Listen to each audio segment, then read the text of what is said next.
Every manager has stared at a pile of winning data and drawn exactly the wrong conclusion from it. Here is how that mistake happens, and how one wartime statistician caught it before it got more pilots killed. During World War II, the United States military had a narrow engineering problem. Bombers were flying into heavy anti-aircraft fire and machine gun fire over enemy territory, and a lot of them came home covered in bullet holes. Armor plating could protect a plane, but armor is heavy. Add too much of it, and the plane burns more fuel, carries less bomb load, and flies slower and lower, which makes it an easier target. Armor had to be added in specific places, not everywhere. So military engineers set out to find those places using the most obvious method available. They studied the planes that made it back from missions. Ground crews and analysts walked the flight line with clipboards. They mapped every bullet hole on every returning aircraft. Over time, a clear pattern emerged. The wings were peppered with holes. The tail section was peppered with holes. The body of the fuselage showed damage too. Almost no bullet holes showed up around the engines or the cockpit. To the engineers, the conclusion looked obvious and defensible. Reinforce the wings. Reinforce the tail. Reinforce the fuselage. That is where the damage was. That is where the data pointed. This is where Abraham Wald entered the story. Wald was a mathematician who had fled persecution in Europe and ended up at Columbia University, where he joined the Statistical Research Group, a team the U.S. military assembled specifically to bring rigorous statistical reasoning to hard operational questions instead of gut instinct. The military did not ask Wald for a philosophy lesson. They asked him for a number, a recommendation for exactly how much armor to place on which sections of the plane, and they expected the answer to come from the same bullet hole data everyone else had already been staring at. When Wald looked at those maps, he reached the opposite conclusion from the engineers, and he did it by asking a question nobody else in the room had thought to ask. Where did this data actually come from? Every plane in that dataset was a plane that had taken damage and still flown home. That was the entire sample. Nobody was studying the planes that got hit and never made it back. Those planes were sitting at the bottom of the ocean or scattered across a battlefield, and they contributed 0 data points to the analysis. Wald's insight was that the bullet holes on the surviving planes did not mark the dangerous spots at all. They marked the spots a plane could absorb a hit and still keep flying. A wing full of holes was not a wing that needed more armor. A wing full of holes was proof that a hit to the wing was survivable. The real danger zones were the ones with no bullet holes in the data at all. The engine. The cockpit. Not because planes never got hit there, but because a plane hit in the engine or the cockpit usually went down, and a plane that goes down never gets its bullet holes mapped by anyone. The absence of data in those two areas was not reassuring.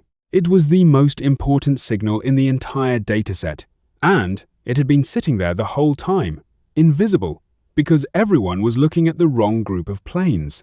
Wald recommended reinforcing the areas with the fewest hits recorded, not the most, and that recommendation reportedly shaped how the military approached aircraft armor for the rest of the war. That single reversal is now called survivorship bias, and it is one of the most quietly destructive habits of thought in business. It happens whenever you study a group that has already been filtered by the very outcome you are trying to understand, without realizing the filtering happened at all. What makes the story land so hard is how reasonable the original engineers were being. Nobody on that team was lazy or careless. They were doing exactly what good analysts are trained to do, which is go where the data is thickest. The mistake was not a lack of rigor. The mistake was never questioning how the sample got built before trusting what it seemed to show, and that is a mistake careful, well-meaning managers make just as often as sloppy ones. Here is the mechanism underneath it, because the mechanism is what actually matters for how you run a team. Anytime you build a dataset out of survivors, winners, finishers, or top performers, you have secretly restricted your sample to one side of a divide you never examined. You are no longer looking at what causes success. You are looking at what a group of successful things happen to have in common, which is a completely different question that only feels like the same question. The unsuccessful cases, the ones that would show you the other side of the comparison, never entered the room. They got cut before the meeting where the data was reviewed, filtered out during onboarding, or quietly let go before anyone wrote down what they were doing wrong. A pattern built entirely from survivors will always look clean, confident, and causal. It will also frequently be wrong, because you never checked whether the losers were doing the exact same thing. Statisticians sometimes describe this as selecting on the outcome instead of the cause. You are supposed to be asking what factors lead to success or failure across an entire population. Instead, you quietly handpick only the successful half of that population and then act surprised when every trait you study looks like a success factor. There is a second piece to this that is easy to miss. It is not just that the failures are absent, it is that you never even see the true size of the failure group, which means you have no denominator. You know how many winners share a trait.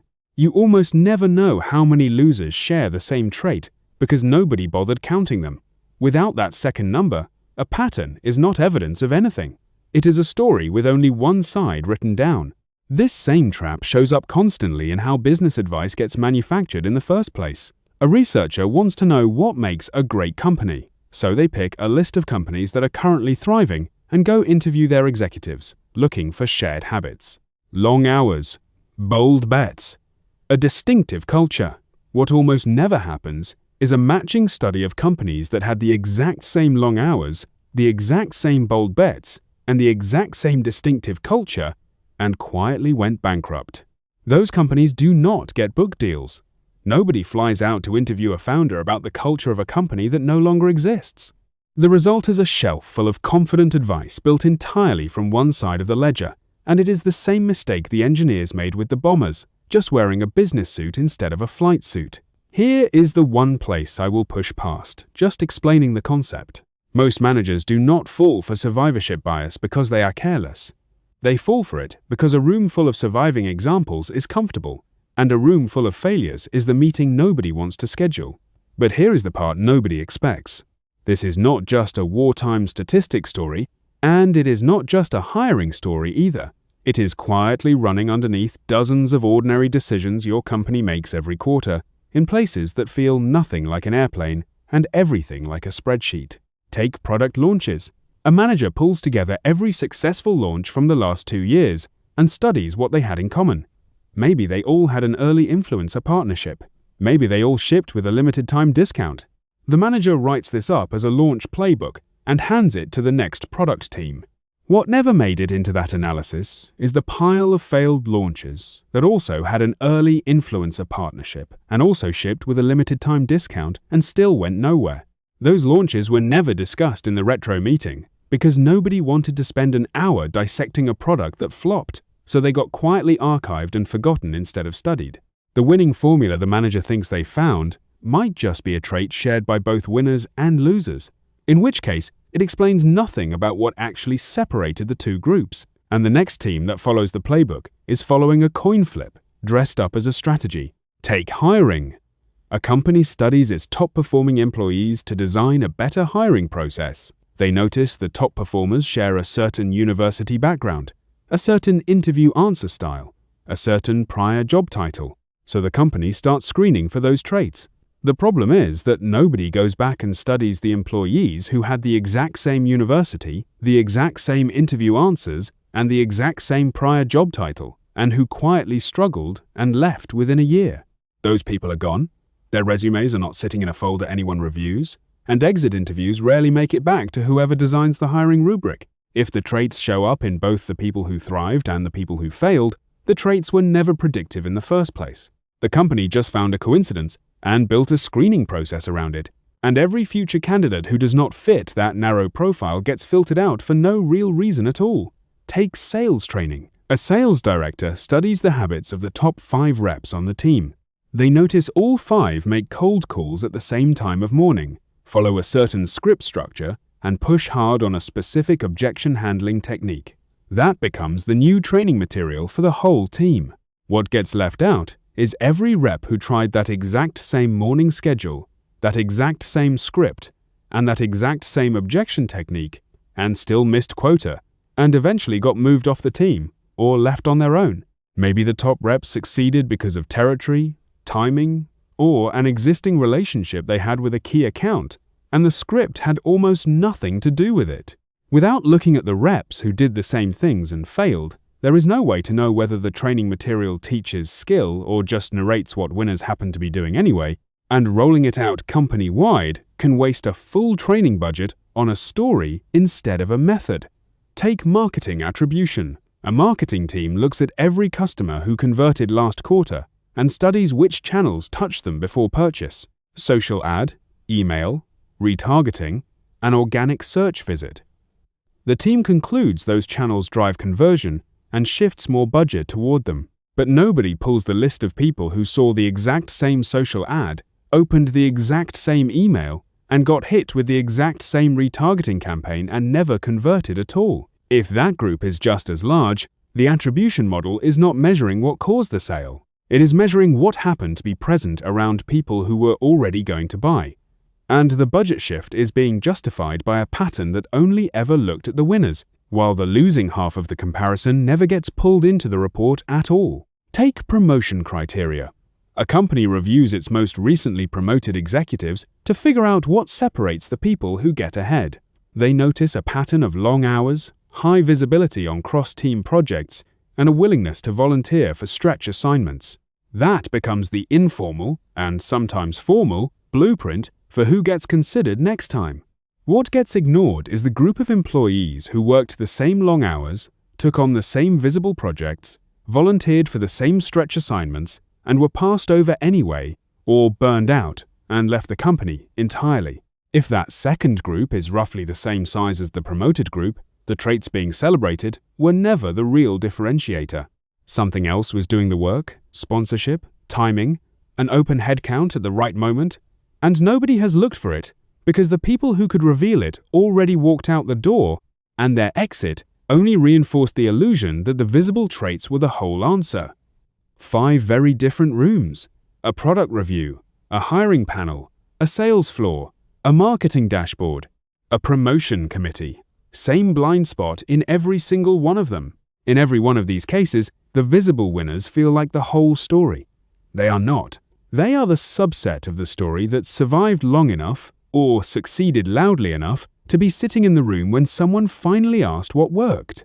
The quieter half of the comparison, the failed launches, the passed over candidates, the reps who left, the customers who saw the ad and walked away, never got interviewed, never got a case study, and never got a line in the post-mortem deck.